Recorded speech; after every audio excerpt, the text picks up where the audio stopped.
Judges chapter 16, New International Version. One day, Samson went to Gaza, where he saw a prostitute. He went in to spend the night with her. The people of Gaza were told, "Samson is here." So they surrounded the place and lay in wait for him all night at the city gate. They made no move during the night, saying, "At dawn, we'll kill him." But Samson lay there only until the middle of the night. Then he got up and took hold of the doors of the city gate, together with the 2 posts, and tore them loose, bar and all.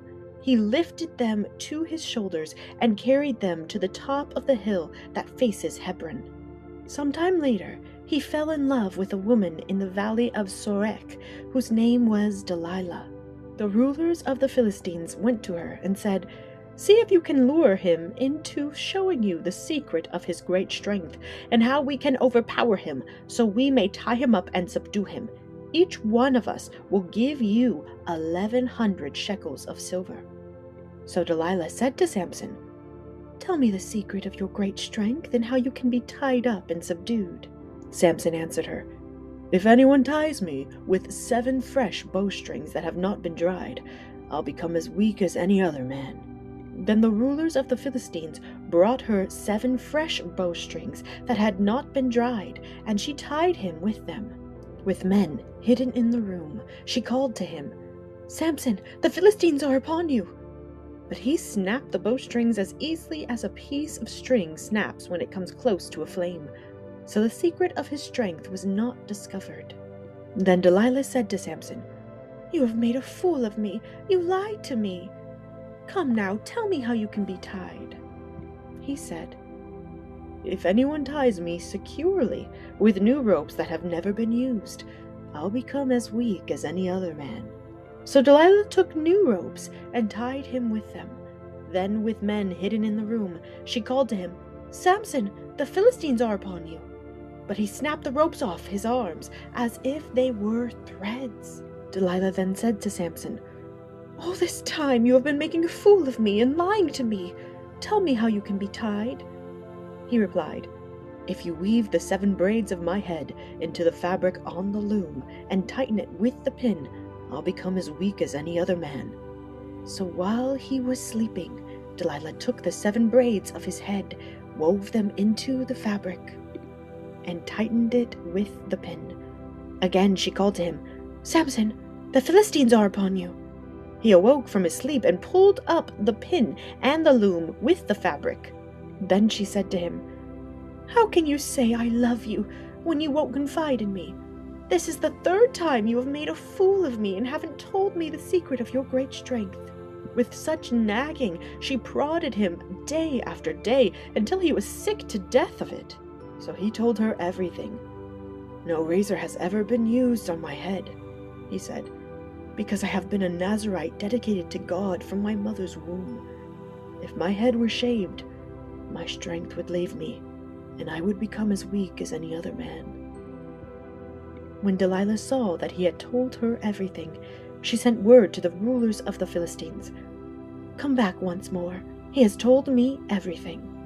So the rulers of the Philistines returned with the silver in their hands. After putting him to sleep on her lap, she called for someone to shave off the 7 braids of his hair, and so began to subdue him, and his strength left him. Then she called, "Samson, the Philistines are upon you." He awoke from his sleep and thought, "I'll go out as before and shake myself free." But he did not know that the Lord had left him.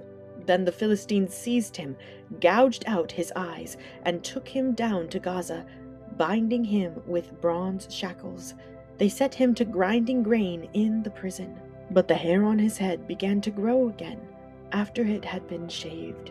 Now the rulers of the Philistines assembled to offer a great sacrifice to Dagon their god, and to celebrate, saying, "Our God has delivered Samson our enemy into our hands." When the people saw him, they praised their God, saying, "Our God has delivered our enemy into our hands, the one who laid waste our land and multiplied our slain." While they were in high spirits, they shouted, "Bring out Samson to entertain us." So they called Samson out of the prison, and he performed for them.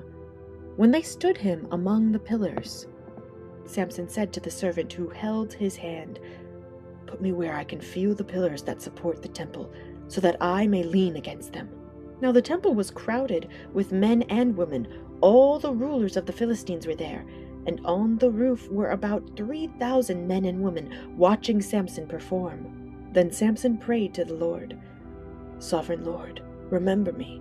Please, God, strengthen me just once more, and let me with one blow get revenge on the Philistines for my 2 eyes." Then Samson reached toward the 2 central pillars on which the temple stood, bracing himself against them, his right hand on the one and his left hand on the other. Samson said, "Let me die with the Philistines." Then he pushed with all his might, and down came the temple on the rulers and all the people in it. Thus he killed many more when he died than while he lived. Then his brothers and his father's whole family went down to get him. They brought him back and buried him between Zorah and Eshtaol in the tomb of Manoah his father. He had led Israel 20 years.